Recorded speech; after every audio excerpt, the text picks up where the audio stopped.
one, man. And I That's a never good heard of one. it either. And yeah, I That's a put it good all one. into 5 because, yeah, creepy. All right. But That's it's a good not as one. creepy as number 4.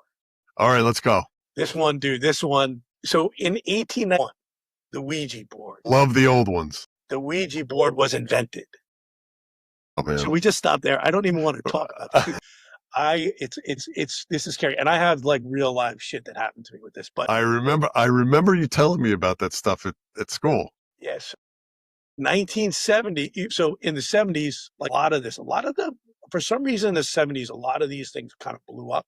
Almost, I saw that pattern. Like all of a sudden, in the 70s, these legends became very, the kids spread around. So I don't know, it was something with our generation that we were able to talk Hippies. about that stuff and spread this stuff around. But in 73, one of the films that you featured for the best, oh no, you had The Omen, but we started talking about The Exorcist. But still, in 73, in The Exorcist, Reagan, this Ouija board in her basement, and she F's around with it. And next thing you know, she's possessed by the devil and freaking there's priests getting thrown out the window and shit. And it's like the scariest movie of all time. Like a lot of these legends, it's a cautionary tale. Don't fuck around with things that you don't know with. And she F's around with it. And next thing you know, she's possessed by the devil and freaking there's priests getting thrown out the window and shit. And it's like the scariest movie of all time. Like a lot of these legends, it's a cautionary tale. Reagan, this Ouija board in her basement, and she F's around with it. And next thing you know, she's possessed by the devil and freaking there's priests getting thrown out the window and shit. And it's like the scariest movie of all time. Like a lot of these legends, it's a cautionary tale. Don't fuck around with things that you don't know about. Don't fuck around with the occult, with the devil, with these things that can channel different meanings, they can attach themselves to you. I mean, I believe that shit. Like, I believe that it's I know you do. real, that, you can open yourself up to it. But for some reason, when I was a kid, we had a fucking Ouija board. And my sister and her friends would play with it. And, it's kind of stupid too. Like, you're putting your hands on it and you're like, am I moving it? Is she moving it? But it's spelling out words. You're not fighting each other. And it spells out real words. So, they'd have sleepovers, but the Ouija board, and the thing is, don't mess with the unknown. It's one of those things that, it's an urban legend that to me, it's not just a legend. I'm telling you, people, don't go out and buy one now after hearing. Yeah. I think there's a lot of reality. There's a lot of validity to that stuff. I've had a few experiences with that type of thing, whether it was a traditional Ouija board or something similar. Like I mentioned before, I'm into paranormal activity and stuff like that. So, but I also know that I'm a novice when it comes to that. So I don't really mess around. I'm more of an observer, and I respect it.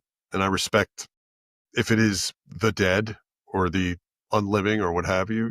I respect that. I respect those people. But at the same time, I'm very intrigued by it. Very.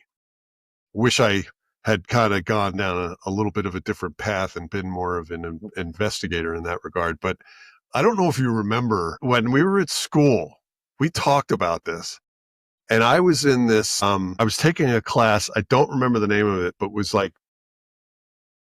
it was something around mythology, or it wasn't demonology, but it was like something in that, it discussed that stuff. Came up. And I brought home a book that I found in the school library. I don't know if you remember this. And this is when you told me about your story with your sister and your experiences there. And we were talking about it, and we were both kind of freaking each other out. And I don't know if it was intentional or not. But the next morning, I don't know if you remember, but in the common area, the book was on the table and it was a little bent. Like the book was bent. You brought it into me and you're like, get this thing out of here.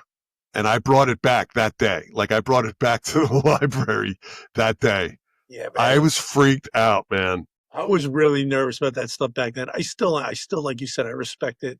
Yeah, we had I mean, it doesn't even sound that scary, but basically me and my sisters, I can't remember exactly. You might even remember it. I don't remember exactly what we were asking it, but we asked it something to give us like a sign, and our phone started. It didn't start ringing. It didn't ring like ring ring because we had the phone on the wall back. Yeah, the rotary phone. Yeah. Yeah. It never did it before. It never did it since. While we were playing the Ouija board, that thing was in the incinerator that night. Like we got rid of it. But I remember being freaked out. I just remember other like stuff with that. I was always afraid of it. It might have been like the one time I did it and that happened. Maybe I'm a channel or something. And I don't want to be one. My sisters used to play with her girlfriends would come over for sleepovers and they play it and the phone never rang. None of that shit ever happened. One time I get involved, there was I was like, but yeah, that's some scary shit. So number 4. The Ouija board. Let's move on, man. I'm getting creeped out. All right, so we get up. This one creeps me out, man. This dude, this is scary. This is scary. Number 3.